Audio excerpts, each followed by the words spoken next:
and I'll say this to all men, and I'll look you dead in the camera when I say this. I made this comment the other day, and um, sorry, taking it for somewhere. I know I've heard it somewhere. I'm sorry, I can't remember exactly where. As we get older, man, we learn to protect our peace and not our ego. Yeah. And you've been one of those guys. You've always protected your peace. Yeah. And, I think that's a great, if we can get that into younger men at an earlier age, be a lot better. Yeah. We need our pride and our ego because it makes it who we are. We're great. We're Americans are great, even though they want to act like we're so divided in the ones you see on the news. They make it, they zoom in on a group and a little group this big and make it like this is what the world is. Truly not. You get outside of it when you're in these stands of any sport, you recognize it ain't what you're trying to make it be. Of all ethnicity, of all type of gatherings, of all, and I'm going, this is our life, right? And I think sports does a great job of keeping us hemmed in on that. So my point to that with you is that's what you've created. You've created leagues to help build that. I've created teams. I've helped develop. Yeah. Help. I think I've helped with the Midlothian League developing as we've progressed through these 15 years. But you've been doing this, so you're at a different level, right? So we appreciate you, what you've brought to the table. And as men, we don't always get that pat on the back or that cookie when we do stuff great. We don't, and we don't ask for it. Most No, don't. We no, get bitched at for not doing the right thing or doing it the wrong that's way that one time, right? So, right. kudos to you for what you've done. And I appreciate mine. I'm going to accept mine. I hope you accept yours. And who are we, but other two men having a little conversation on a podcast? But there are a lot of men out there that relate to us. They do this.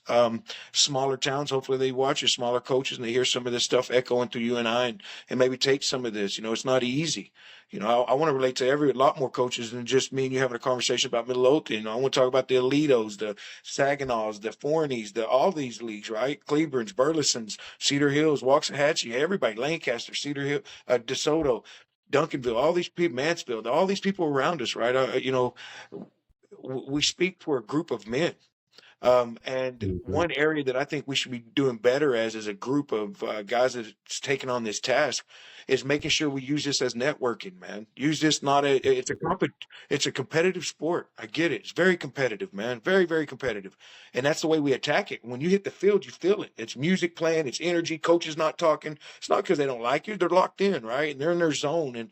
But that's what it is. And then you're crossing even the other teams.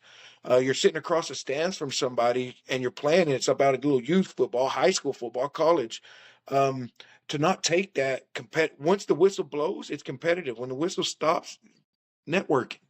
And I Yeah. think we need to do better job of building that networking through coaches because it's what I've learned in life. It's not what you know, it's who you know. And the way the Lord works is people are willing to reach out a hand. You could be a dad making 50,000 a year and to meet the right guy on that team or across the field from you, and now you're up at 100,000 and your family's doing better.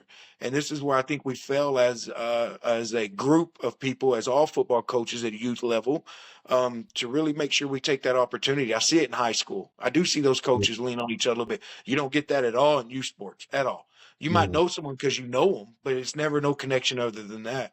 And again, man, I think as a group of guys, and this is across the nation, we need to make sure as youth sports, these leaders, these people that create these boards, even yours, I'm challenging you to make sure that you take that league and you make sure those coaches are connecting more than just competition.